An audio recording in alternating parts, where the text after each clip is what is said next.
Estamos hoy aquí reunidos para llevar a cabo la tercera actividad correspondiente al módulo 4 del Diplomado en Inteligencia Artificial, el cual está siendo acompañado por el doctor Alonso Larreal. Y en esta oportunidad tenemos como único interrogante que es cuáles son los desafíos en la implementación de las normativas éticas en la intervención con la IA. En ese orden de ideas, pues podemos identificar que la IA va a pasos agigantados con relación a las normativas que existen en Colombia. Y desde ese punto de vista, pues tenemos que ser muy coherentes para poder organizarla de tal manera que ese aceleramiento que tiene en la implementación no afecte a aquellos que la utilizamos. Por otro lado, debemos de tener en cuenta que deben de controlarse o llevar a cabo nuevos protocolos para que se vayan cerrando las brechas y se tenga una mayor aplicación en el desarrollo económico, puesto que al implementar cada una de estas herramientas son muchas las oportunidades o dificultades o debilidades que se pueden visualizar y que ello tal vez no permite un adecuado desarrollo tanto personal como económico en lo que tiene que ver con las personas que interactuamos con esta serie de herramientas.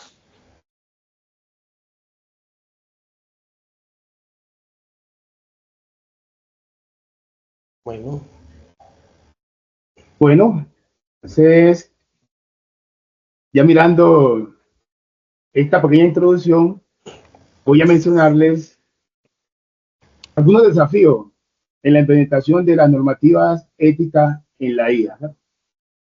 Y comienzo con la primera, que es la privacidad y seguridad de los datos personales, los cuales recogen a través de aplicaciones y se ven comprometidos al ser procesados por algoritmos inteligentes que derivan de otro tipo de datos, tales como viene lo que son los hábitos, preferencias, consumos, y esto a la vez la empresa lo utilizan con unos fines comerciales. Entonces de ahí es bueno que se mire esa parte ética. Otro es el desarrollo de algoritmos que ayudan a ese reconocimiento facial. Incluso podemos ver cómo en algunos espacios comunes, un ejemplo, en los estadios, utilizan cámaras y demás para ese reconocimiento, pero que a la vez también se maneja lo que es la conducta, de pronto una conducta hostil en lugares públicos que no están exenta de prejuicios, puede ser raciales, sociales, y que todo eso puede dañar la imagen de una persona. Entonces, ahí interviene también lo que es la parte ética, ¿sí?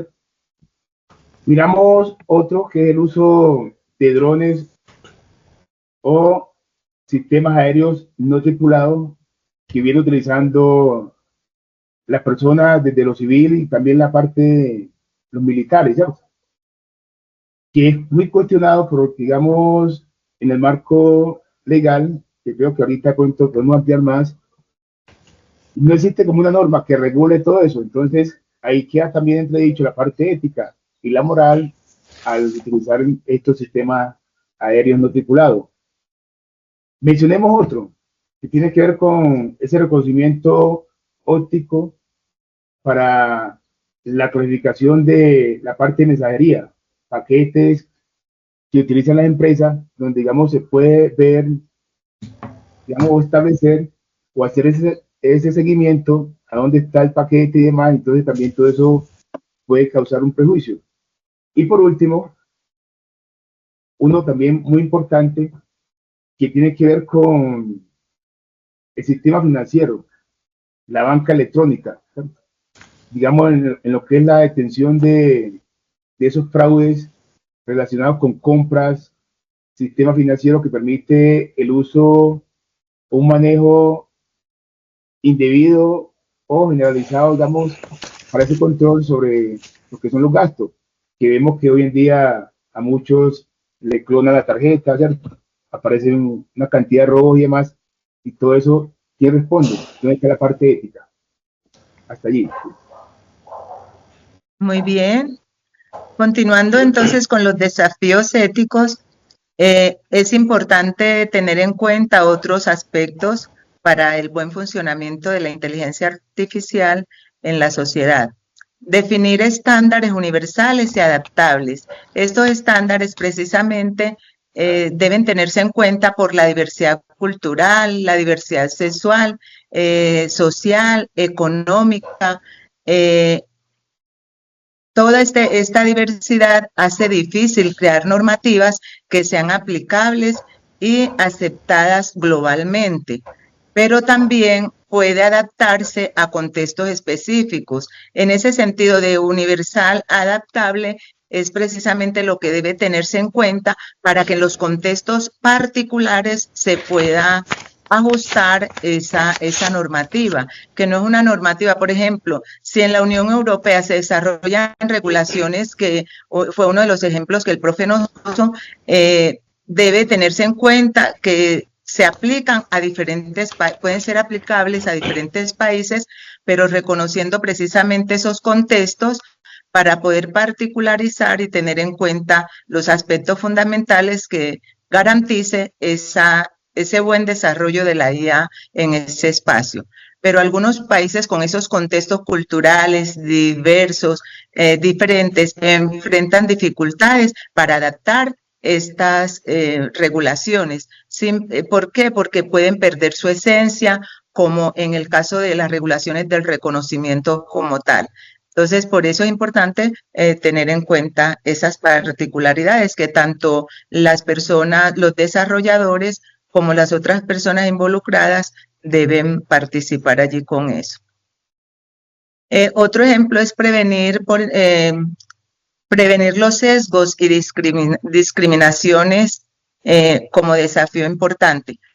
¿Por qué? Porque la IA puede heredar sesgos presentes en los datos con los que se entrena, por lo que es un reto importante minimizar estos sesgos y asegurar esas decisiones justas en la utilización.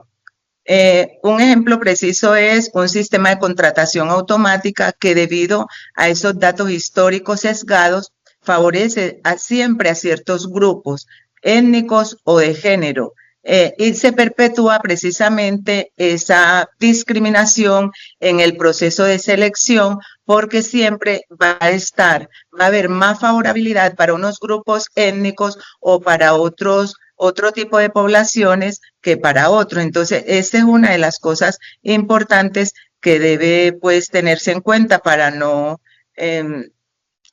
cometer injusticia frente a eso. No sé si me queda faltando otro espaciecito para poder hablar de otra más. Ana, ¿y qué dicen? ¿O continúan ya ustedes y en otro momento se amplía? Ok, listo, continuamos. Frena el micrófono. Bueno, decía mientras tenía el micrófono apagado que creo que hacemos la participación, la ronda completa, y ahora sí hacemos las otras intervenciones. Yo quiero retomar lo que había dicho Elber y Luceli, en el sentido de que es bueno tener claro que este tipo de desafíos los debemos abordar desde una perspectiva de un experto en ética tecnológica y desarrollo de sistemas inteligentes, ¿cierto? Porque las personas, en la medida en que tengan más conocimiento y apropien más conocimiento sobre los temas, pueden dar mejores aportes o mejores resultados en el desarrollo de la misma. En ese orden de idea, uno de los desafíos que yo planteo es la ambigüedad que se presentan en los principios éticos, ¿cierto? ¿Por qué hablamos de ambigüedad en los principios éticos? Porque nosotros conocemos principios éticos ampliamente y los trabajamos, pero en ocasiones sabemos que la aplicación de esto va a depender del contexto donde lo estemos desarrollando. Entonces, ¿de qué principios éticos podemos hablar? El tema de justicia, el tema de transparencia, el tema de responsabilidad y maleficencia. Entonces son situaciones que ya nosotros conocemos, pero entonces interpretarla en forma práctica va a variar según la cultura o según el sector o la institución donde estemos aplicando dichos conceptos, ¿cierto? porque el tema de justicia pueda que para acá es una situación pueda ser compleja, pero en otro lugar, o sea muy grave o sea injusta, en otro lugar no. Entonces, creo que es bueno entonces tener claro que la aprobación puede ser considerada, para una población algo puede ser considerado como ético o bueno, y para otra pueda que no sea ético, no sea bueno. Entonces, desde ahí es bueno mirar o tener claro esa ambigüedad que se puede presentar en los principios éticos. Otra situación de la cual hablamos es la responsabilidad de los actores involucrados. Ahí es muy importante tener claro que como los desarrollos de los sistemas de inteligencia artificial se pueden hacer por etapas, entonces uno llega a un momento del proceso donde no sabe a quién aplicar una, digámoslo así, una sanción frente a algún error, porque no es fácil entender y aceptarlo. Un ejemplo de eso es cuando esos carros ahorita, esos carros que son, bueno, que vienen, no tienen, necesitan el conductor.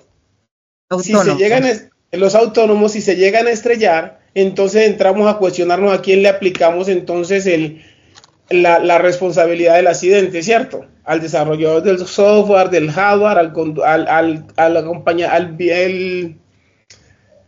al pasajero que va ahí, o a quién le aplicamos la responsabilidad. O la empresa encargada. O a la empresa, por eso, al desarrollador del software o al creador de los datos. Entonces son situaciones que tenemos que entrar pues como a revisar y analizar. Listo, entonces lo dejo hasta ahí para que podamos también escuchar a la compañera Ana.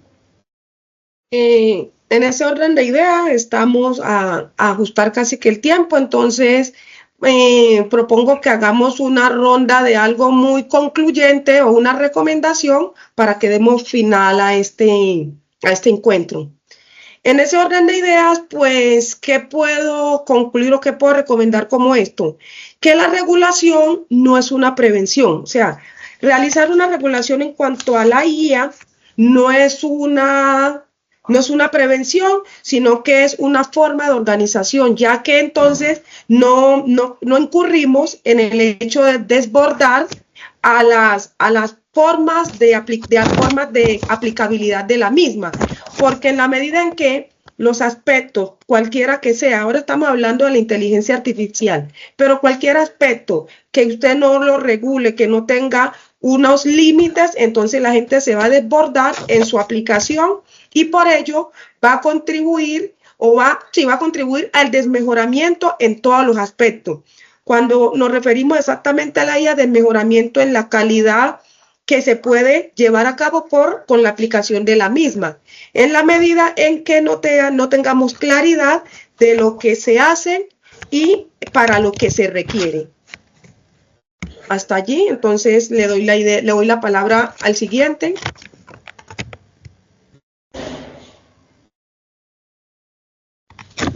Él debe prender el micrófono. Tiene el micrófono cerrado, Albert. No, activa el micrófono. Sí. Estoy mirando y escuchando lo que dice la compañera Ana. Yo menciono de que vamos a encontrar una desigualdad en la capacidades técnicas y políticas. Digamos, si nos ubicamos en Colombia y de pronto sería más allá, ¿sabes? Lo que es América Latina, no hay como unas normas, que incluso eso lo hablábamos en el tema anterior, ¿sabes? Y vemos cómo ahorita vuelve y se toca el tema de que no hay unas normas éticas que, digamos, ayuden a que estos casos no se puedan presentar, ¿cierto? Hay una falta de formación, digamos, que ayude. Hay una alta brecha, diría así, ¿cierto? Si de pronto comparamos con Europa, que pone en riesgo todo lo que se puede llamar como una soberanía tecnológica en derechos de autor y demás. Hasta allí. Sí. Muy bien. Gracias. Yo me enfocaría en este momento como a la importancia de la implementación de normativas éticas en la IA, considerando que los desafíos en la implementación de estas normativas éticas son fundamentales. ¿Por qué? Porque si no se abordan adecuadamente puede llevar a que la tecnología cause daños no intencionados como discriminación, violaciones a la privacidad o decisiones injustas. Además, sin reglas claras puede ser difícil responsabilizar a quienes desarrollan o usan la IA, lo que genera desconfianza en la sociedad. Por eso, establecer y seguir normativas éticas ayuda a que la IA se utilice de manera responsable, protegiendo los derechos de las personas y promoviendo un desarrollo tecnológico que beneficie a todos. Considero entonces que la IA debe favorecer la calidad de vida de las personas y no tratar de convertirse en un problema. Dejaría hasta allí para que los compañeros puedan continuar. Bueno, no, y yo creo que a manera pues de conclusión es importante que la implementación de las normas éticas en la IA, sabemos que es una tarea compleja, ¿cierto? Pero requiere de marcos legales y tecnológicos robustos y que además tenga una gobernanza colaborativa e interdisciplinaria. O sea, no podemos simplemente hablar de marcos legales por hablar, sino que sean muy amplios, ¿ya? Porque se tienen que adaptar acorde al lugar o a la población donde se esté utilizando esa inteligencia artificial. Yo lo dejaría pues hasta ahí, en aras pues del tiempo y de que es un trabajo bueno, igual me parece muy enriquecedor y hasta ahí la dejamos. Ana, activa tu micrófono, por favor. No siendo más por hoy, entonces no queda más sino agradecerle al profesor por esta oportunidad que nos está dando de innovar o de incursionar en otra faceta como es el video y la grabación, y a los compañeros por su excelente aporte para que esto que nosotros hoy estamos llevando a cabo sirvan para otras personas que de una u otra manera tengan la oportunidad de acceder a esta grabación. Y mil gracias al profe nuevamente. Muchísimas gracias a todos los compañeros presentes y al profe también. Gracias a todos, muy bien. Listo, qué bien, compañero, muchas gracias.